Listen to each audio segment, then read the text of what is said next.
Alright, as the thumbnail suggested, in this video we would answer if the book Indian Polity by Mr. M. Lakshmikant is still sufficient enough for prelims. If not, then what?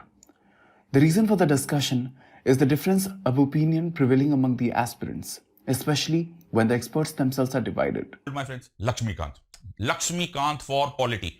Old is gold है okay ये old wine है इन new bottle आती है लेकिन ये old wine है okay और ये काम करती है बेसिक्स नहीं समझ में आ रहे हैं इजी रीडिंग है रेफरेंस है सिंपल लैंग्वेज पढ़नी है लक्ष्मीकांत पढ़ो पहले एक जमाने में Laxmikanth used to be the panacea ये पढ़ो काम खत्म अब वो नहीं है लेकिन you have to read it UPSC आपकी स्ट्रेंथ और आपकी वीकनेसेस अलग है किसी टॉपर की स्ट्रेंथ और किसी टॉपर की वीकनेसेस अलग है why should I walk on the same path जबकि मुझे पता है कि वो मेरे लिए बना ही नहीं I have to create my own path मेरा यूपीएससी का जो बुक लिस्ट है अगर आप देखेंगे ना तो यू विल फाइंड कि ये completely out of the box book list है मैंने कभी लक्ष्मीकांत नहीं पढ़ी Now the dilemma is to choose one without having the regret of having not followed the other. Truth be told, both are correct. But with respect to the examination pattern then followed and the current trend can be understood by analyzing how many of the latest prelims questions can be directly answered with the book M. Lakshmikant. So let's settle this debate here itself rather than being confused throughout the year, at least for the next prelims. So without any further ado, let's get started with the polity questions of 2020 prelims and verify for ourselves if Lakshmikant is sufficient enough and if not, then what? And for the first question we have, Rajya Sabha has equal parts with Lok Sabha in option A, the matter of creating new All India services, option B, amending the constitution, option C, the removal of the government, option D, making cut motions. And the correct option is option B, amending the constitution, as a constitution amendment bill can be introduced in either house of the parliament, must be passed in each house separately with same majority, and in case of disagreement, there is no provision for a joint sitting. Thus, both the houses enjoy equal power in case of a constitution amendment bill, hence making option B, that is, amending the constitution, as the correct option. And as evident, Lakshmikant is sufficient for the question. Next question. Which one of the following categories of fundamental rights incorporates protection against untouchability as a form of discrimination? Option A, right against exploitation. Option B, right to freedom. Option C, right to constitutional remedies. Option D, right to equality. And the correct option is option D, right to equality. Fairly simple, fairly factual, as abolition of untouchability is the provision under Article 17, which under right to equality ensures protection against untouchability, and thus option D, with right to equality, is the correct option. And Lakshmikant as a source is sufficient for the question. Next question. In India, separation of judiciary from the executive is enjoined by option A, the preamble of the constitution, option B, a directive principle of state policy, option C, the 7th schedule, option D, the conventional practice. And the correct option is option B, a directive principle of state policy. This again is fairly simple, fairly factual, as separation of judiciary from the executive is one of the directive principles under DPSPs as mentioned under Article 50, and thus option B, a directive principle of state policy, is the correct option, and the book Lakshmikant as evident is sufficient for the question. Next question. Along with the budget, the finance minister also places other documents before the parliament, which include the macroeconomic framework statement. The aforesaid document is presented because this is mandated by option A, long-standing parliamentary convention, option B, Article 112 and 110 clause 1 of the constitution, option C, Article 113 of the Constitution of India, option D, provisions of the Fiscal Responsibility and Budget Management Act 2003. And the correct option is option D, provisions of Fiscal Responsibility and Budget Management Act. This is completely factual, as the document such as macroeconomic framework statement are mandated under FRPM Act, which is option D, Fiscal Responsibility and Budget Management Act. And again, as evident, Lakshmikant is sufficient enough for the question. Next question. A parliamentary system of government is one in which, option A, all the political parties in the parliament are represented in the government. Option B, the government is responsible to the parliament and can be removed by it. Option C, the government is elected by the people and can be removed by them. Option D, the government is chosen by the parliament but cannot be removed by it before the completion of a fixed term. And the correct option is option B. The government is responsible to the parliament and can be removed by it. The fundamental principle underlying the parliamentary form of government is the principle of collective responsibility. Under this, the government remains responsible to the lower house, that is, Lok Sabha in particular, and Parliament in general. And when the Lok Sabha passes a no confidence motion, the Council of Ministers must resign. That is, the government is removed by the Parliament.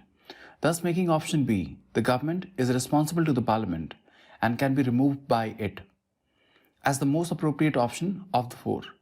And here as well, Lakshmikant is sufficient. Next question. Which part of the Constitution of India declares the ideal of welfare state? Option A, Directive Principles of State Policy. Option B, Fundamental Rights. Option C, Preamble. Option D, 7th Schedule. And the correct option is option A, Directive Principle of State Policy. This is factual and straightforward, as DPSP under Part 4 are meant for promoting the ideal of social and economic democracy. And through such ideals, the DPSP seek to establish a welfare state in India. Thus, the ideals given under the DPSP are the ideals of a welfare state, and hence option A, with Directive Principle of State Policy, is the most appropriate of the four. And here again, Lakshmikant is sufficient. Next question. Consider the following statements. Statement 1. The Constitution of India defines its basic structure in terms of federalism, secularism, fundamental rights, and democracy. Statement 2. The Constitution of India provides for judicial review to safeguard the citizens' liberties and to preserve the ideals on which the Constitution is based. Which of the statements given above is correct? Option A, 1 only. Option B, 2 only. Option C, both 1 and 2. Option D, neither 1 nor 2. And the correct option is option B, 2 only. Statement 1 is incorrect, as it was Supreme Court in the Keshwanand Bharti judgment, which laid down the doctrine of basic structure for the first time in 1973. With statement 1 being wrong, we eliminate option A and C. Now in such a case, one of the two remaining options must be chosen, as the probability of securing positive marks is significantly higher. Statement 2 is correct, as though Constitution does not explicitly mention the term judicial review. However, it is implicit under various provisions such as Article 13, Article 32 to name a few. And with that we eliminate option D to arrive at option B, 2 only, as the correct option. And Lakshmikant is sufficient here as well. Next question. The preamble to the Constitution of India is option A, a part of the Constitution but has no legal effect. Option B, not a part of the Constitution and has no legal effect either. Option C, a part of the Constitution and has the same legal effect as any other part. Option D, a part of the Constitution but has no legal effect independently of the other parts. And the correct option is option D, a part of the Constitution but has no legal effect independently of the other parts. As the Supreme Court held the preamble as a part of the Constitution in Keshwananda Bharti case, further reiterated the same even in LIC of India case 1995, and is also of the opinion that preamble is non-justiciable, that is, it has no legal effect. However, as per the Berubari case, preamble can be used to interpret the Constitution. In such a case, it may have legal effect along with the article interpreted. Thus, option D, a part of the Constitution but has no legal effect independently of the other parts, is most appropriate of the four. This, though conceptual, but the book Lakshmikant, as evident, is sufficient for the question. Next question. With reference to the provisions contained in Part 4 of the Constitution of India, which of the following statements is correct. Statement 1. They shall be enforceable by courts. Statement 2. They shall not be enforceable by any court. Statement 3. The principles laid down in this part are to influence the making of laws by the state. Select the correct answer using the code given below. Option A 1 only. Option B 2 only. Option C 1 and 3 only. Option D 2 and 3 only. And the correct option is option D with statement 2 and 3 only. This is fairly simple, fairly factual. As DPSP under Part 4 are non-justiciable and under Article 37 are fundamental in the governance of the country and should be applied by the state while making laws.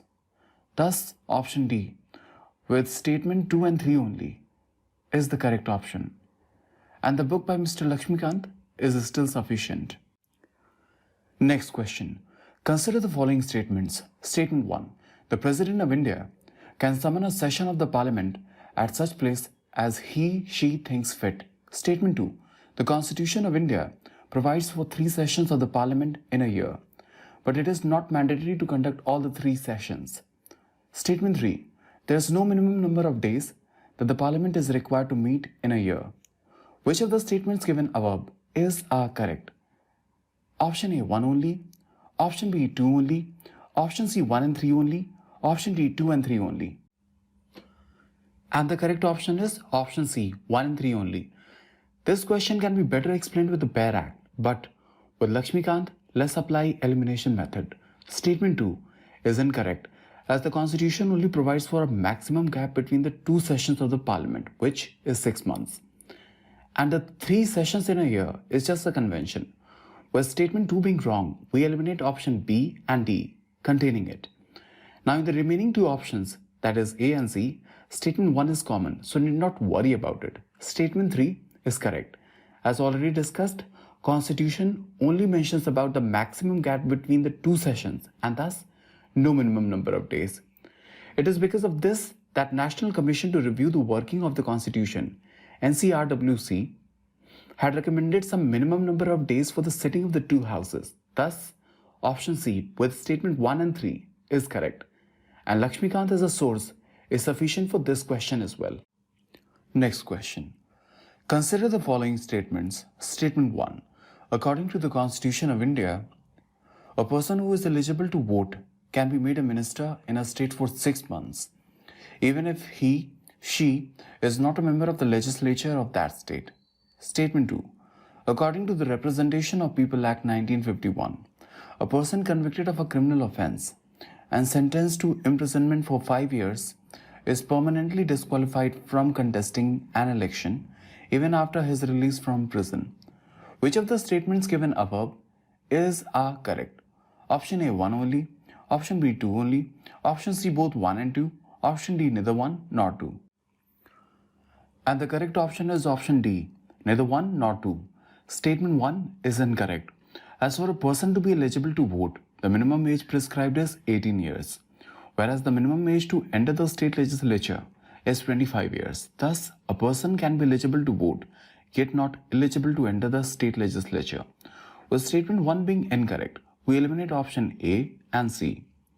Statement 2 as well is incorrect, as under Representation of People Act, RPA, there is no permanent disqualification, and further, even the sentence on being convicted is 2 or more years and not 5 years. Thus, we eliminate option B to arrive at option D, neither 1 nor 2, as the correct option. And Lakshmikant, as evident, is sufficient for the question. Next question. In India, legal services authorities provide free legal services to which of the following types of citizens? Statement 1. Person with an annual income of less than rupees 1 lakh. Statement 2. Transgender with an annual income of less than rupees 2 lakh. Member of other backward classes, OBC, with an annual income of less than rupees 3 lakh. Statement 4. All senior citizens. Select the correct answer using the code given below. Option A 1 and 2 only. Option B 3 and 4 only. Option C 2 and 3 only. Option D 1 and 4 only. And the correct option is option A with statement 1 and 2 only. Though not 100% technically correct, yet the most appropriate. NALSA, National Legal Services Authority, as constituted under Legal Services Authorities Act 1987, lays down guidelines for state legal services authorities to provide free and competent legal services to the eligible persons. And the persons eligible for getting free legal services include persons whose annual income does not exceed rupees 1 lakh, which makes the statement 1 correct. With this, we eliminate option B and C, which do not contain statement 1. Statement 4 is incorrect as the guidelines include women and children and not senior citizens. With this, we eliminate option D containing statement 4 to arrive at option A as the correct option. In case if you're wondering that even transgenders are not mentioned under the guidelines, then please understand that the transgenders have been recently recognized as a different category, whereas senior citizens as a category were already present when women and children as a category were recognized for free legal services. However, the technical error with option A is a statement 2, as only Delhi provides free legal services to transgender with an annual income of less than rupees 2 lakh. Yet, Lakshmikant is sufficient for arriving at option A, hence is sufficient to answer this question.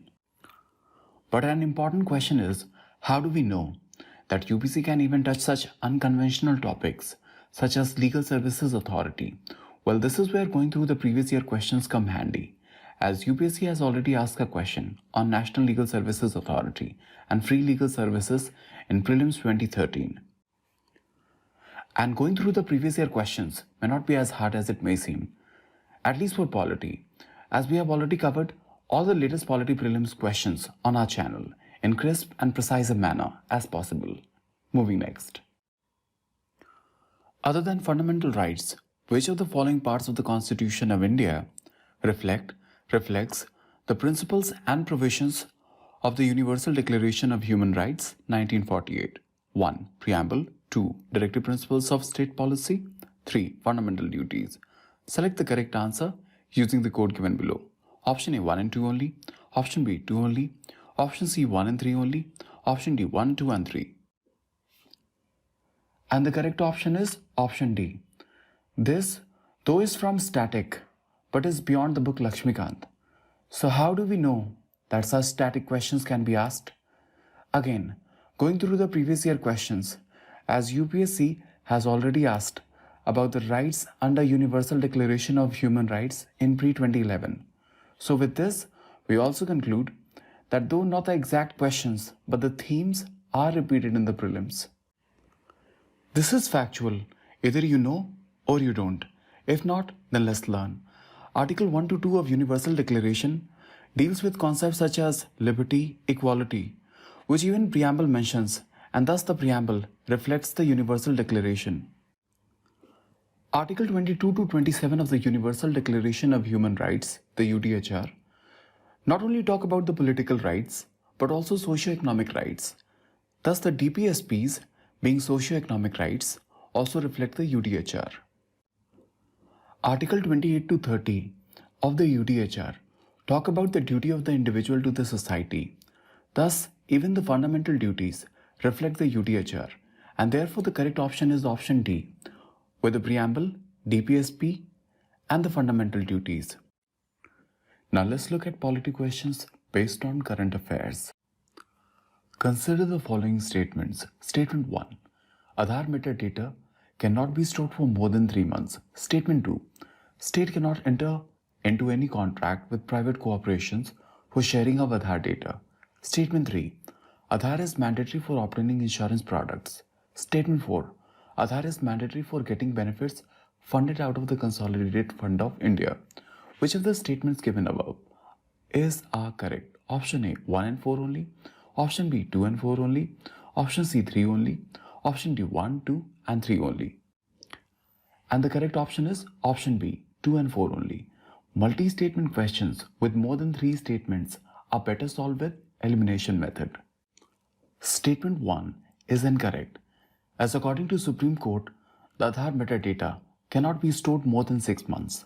With this, we eliminate option A and D containing statement 1. For the final answer, we need to pick one and the most appropriate statement out of the 3, and that is statement 4.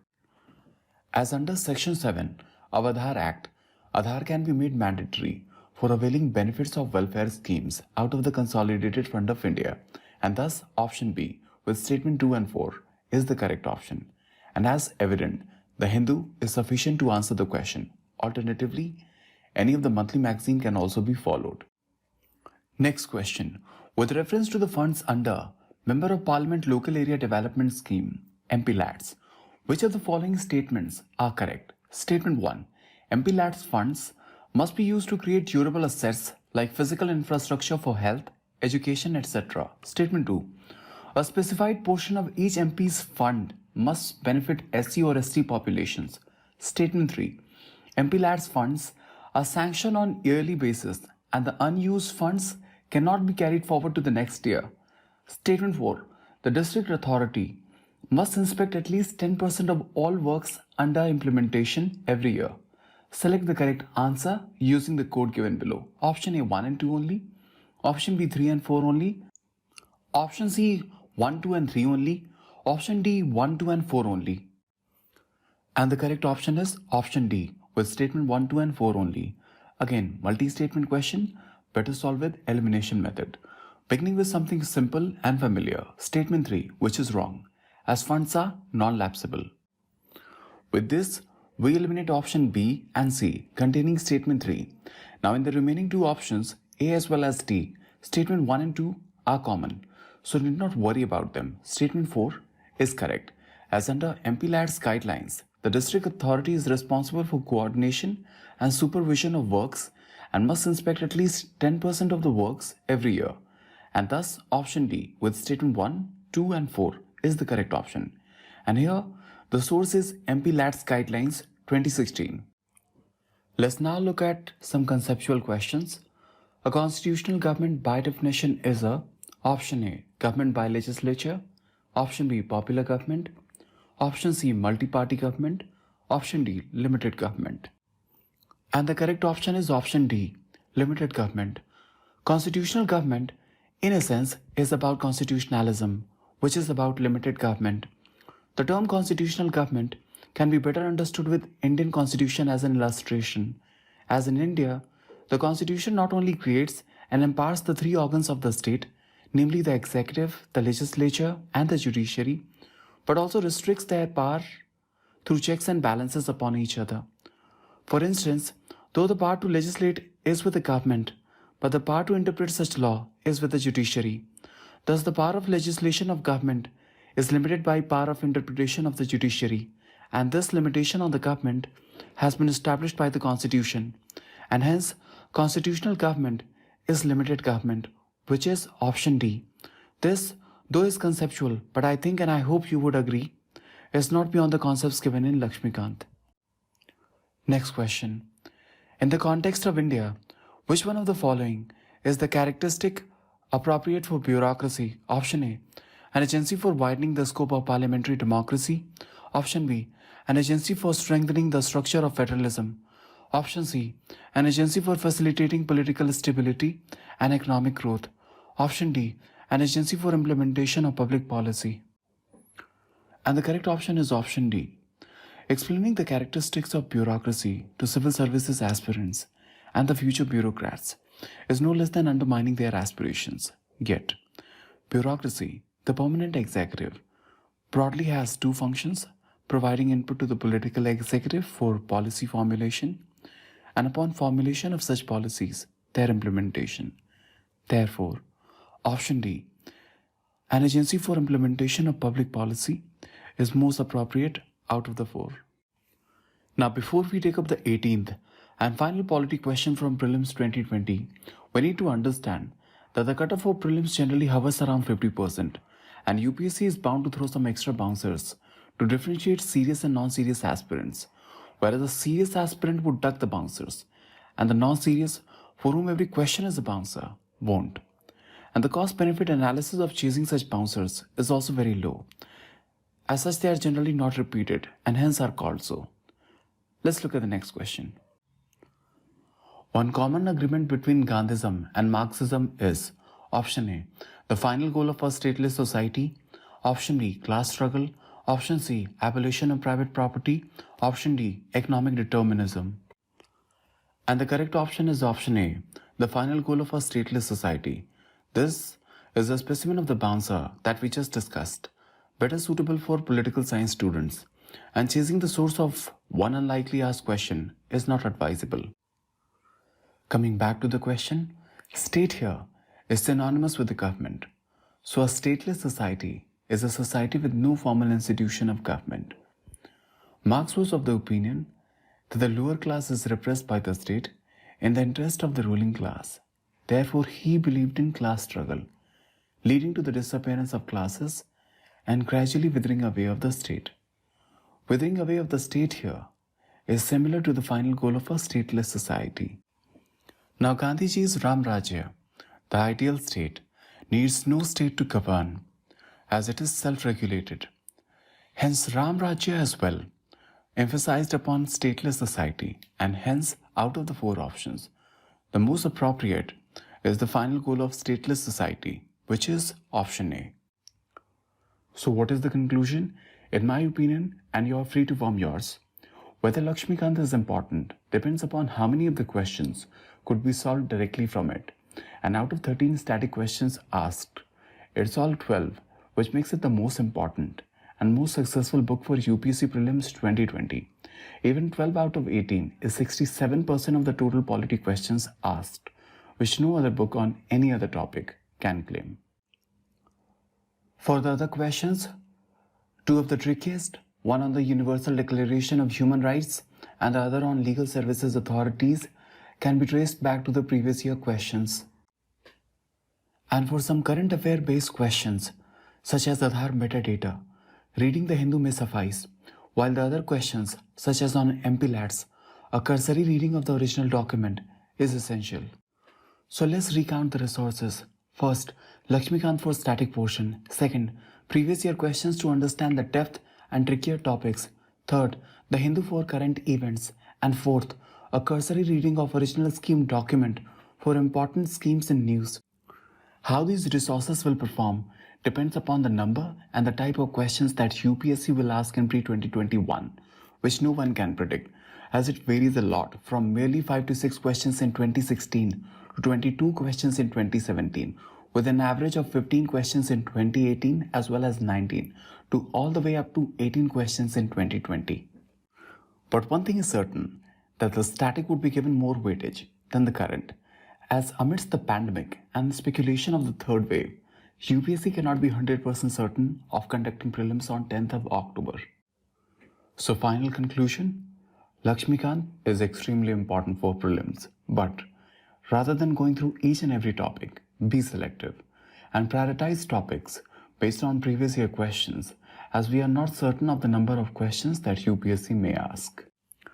Alright, that's been it. Do let us know what you think in the comment section below. In case of an urgent doubt, tag Maharaji IAS Academy at the end of your query and we shall revert within 6 working hours. Either way, thanks a ton for watching and I'll catch you guys in the next one.